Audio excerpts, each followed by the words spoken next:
사실 금리가 올라간 게 이제 한 1년, 뭐 1년 반, 2년 정도 돼가고 있는 거잖아요.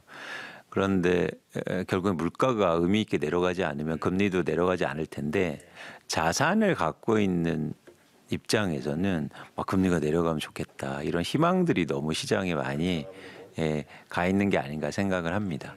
그런 측면에서는 그러니까 이 희망이 그러니까 정도가 있잖아요. 그런데 금리가 내려갈 거를 기대하는 그 뭐랄까 그 정도가 굉장히 크다는 거죠. 예를 들면 쉽게 말하면 내가 대출 받아서 집을 산 사람이 있고 그리고 무주택자가 있으면 누가 더 금리 인하를 강절히 원하겠습니까?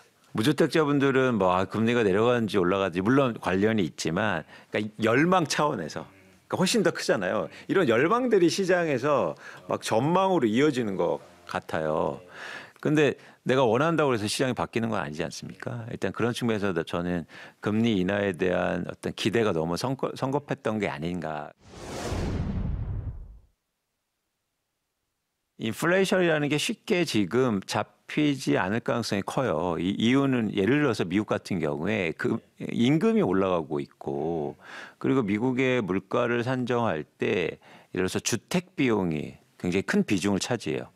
근데 주택 임대료가 미국 같은 경우에는 주택 공급이 부족하기 때문에 쉽게 내려갈 수 없습니다.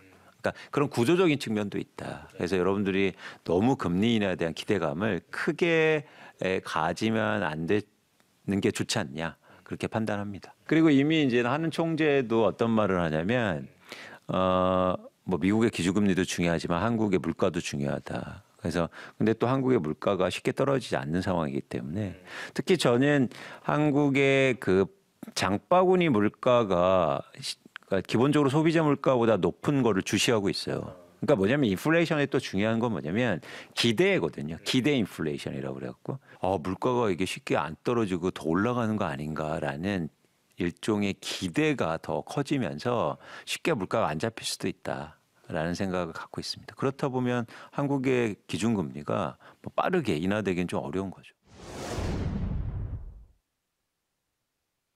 금리 인하가 집값을 올리거나 금리 인상이 집값을 내리게 하는 건 아니에요. 그러니까 이 중간 단계가 빠져 있습니다. 무슨 얘기냐면 금리가 인하돼서 집값이 오르는 게 아니고 금리가 인하돼서 주택을 살려는 사람들이 많아져서 집값이 오르는 거 아닌가요? 반대로 금리가 올라가면 집값이 빠지는 게 아니고 집값이 올라가니까 집을 갖고 있는 사람들이 집을 팔아서 집값이 빠지는 거잖아요.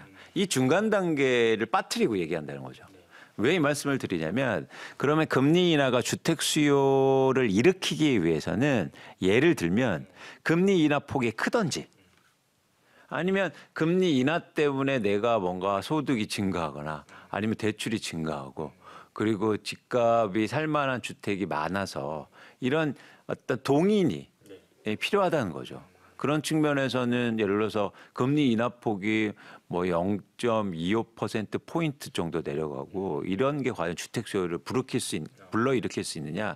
저는 조금 아닐 가능성이 크지 않느냐 보고 있습니다. 예를 들면 2010년부터 2012년까지 한국의 주택담보대출 금리가 7%에서 4%로 떨어져요. 무려 3% 포인트가 하락했는데 그때 집값 하락폭이 제일 컸습니다. 근데 왜 금리가 인하되는데 왜 집값이 빠졌어요? 금리가 인하돼도 집을 안 사고 그리고 집을 갖고 있는 사람들이 파니까 오히려 그러니까 집값이 빠졌거든요. 그래서 여러분들이 꼭 도식화해서 금리 인하되면 집값 오를 거야. 금리 인상되면 집값 빠지겠지.